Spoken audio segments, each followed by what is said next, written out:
आणि आता बातमी आहे एबीपी माझाच्या इम्पॅक्ट संदर्भातली। नाशिकमध्ये रस्त्यांवरती पडलेल्या खड्ड्यांची बातमी एबीपी माझाने दाखवल्यानंतर प्रशासनाला खडबडून जाग आली आहे। रस्ते दुरुस्तीचं काम युद्धपातळीवरती सुरू आहे। मखमलाबाद रोडवरचे खड्डे बुजवण्याचं काम सुरू आहे। याचाच आढावा घेत शहर अभियंता यांच्याशी संवाद साधलाय आमच्या प्रतिनिधींनी। बघूयात।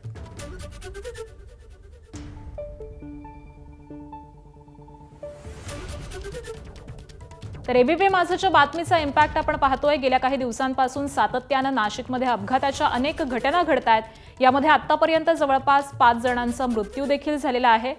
परवाच्याच दिवशी एका अपघातामध्ये एक तरुण गंभीररित्या जखमी झालेला होता। तीही बातमी एबीपी माझाने दाखवलेली होती आणि यानंतर एबीपी माझाच्या बातमीची दखल प्रशासनाकडून घेण्यात आलेली आहे।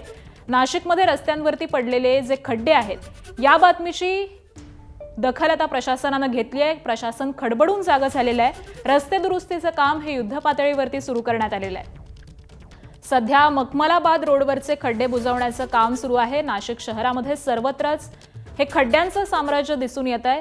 अनेक रस्त्यांवरती खड्डे पडलेले आहेत आणि त्यामुळे नाशिककरांना मोठा मनस्ताप सहन करावा लागतोय आणि याच मनस्तापाची खरीखुरी कहाणी एबीपी माझाने दाखवलेली होती आणि त्यानंतर संबंधित मंत्र्यांनी देखील या सगळ्याच बाबींची दखल घेत आता प्रशासनानं हे काम हाती घेतलेलं आहे। मखमलाबाद रोडवरची हे दृश्य आपण पाहतोय।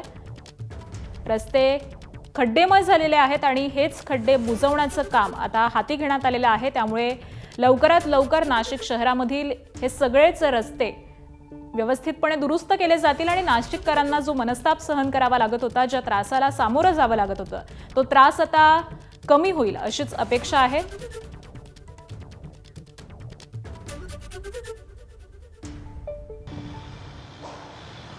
सध्या नाशिकमध्ये सिंहस्थ कुंभमेळ्याच्या अर्धवट झालेल्या कामांमुळे आणि रस्त्यावर पडलेल्या खड्ड्यांमुळे मोठ्या प्रमाणात या रस्त्यांवर अपघात होत आहे आणि त्यामुळे नागरिकांचे जीव खरं तर त्या ठिकाणी जात आहे। नाशिकमध्ये जर बघितलं तर या अपघातामध्ये जवळपास 5 जणांचा मृत्यू हा खरं तर झालेला आहे आणि त्यानंतर नाशिकमधल्या खड्ड्यांचा प्रश्न संपूर्ण राज्यभर खरं तर गाजतोय।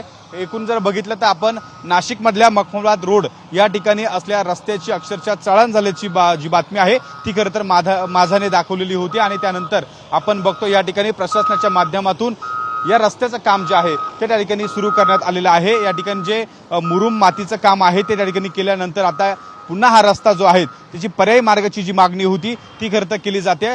शहर अभियंता खरं तर या ठिकाणी स्वतः पाहणी करताय। एकूण जर बघितलं गेल्या अनेक दिवसांपासून नाशिकमधल्या रस्त्यांना जबाबदार असलेले शहर अभियंता यांच्यावर गुन्हा दाखल करावा, या सगळ्या गोष्टींना ते जबाबदार आहेत अशी खरं तर जो आरोप आहे तो नाशिककरांचा होता। माझ्यासोबत स्वतः शहर अभियंता संजय अग्रवाल सर आहे। सर, अनेक दिवसांपासून नाशिककरांचा रोष तुमच्यावर आहे। रस्त्यांमुळे लोकांचे जीव जात आहे, नेमका काय परिस्थिती आहे शहरातली, काय काय एकूण या ठेकेदारांना आपण त्या ठिकाणी सूचना दिल्या आहेत? आपण सिंहस्थाचे जे मुख्य 28 रस्त्यांचे काम हाती घेतलेले आहे। आता अजून 2 कामांना मंजुरी मिळालेली आहे।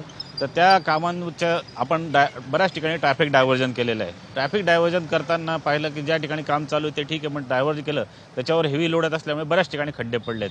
तर आपण त्या 28 मक्तेदारांनाच कंपल्शन केलं की तुम्ही काहीही करून ते खड्डे त्वरित बुजवून द्यायचे।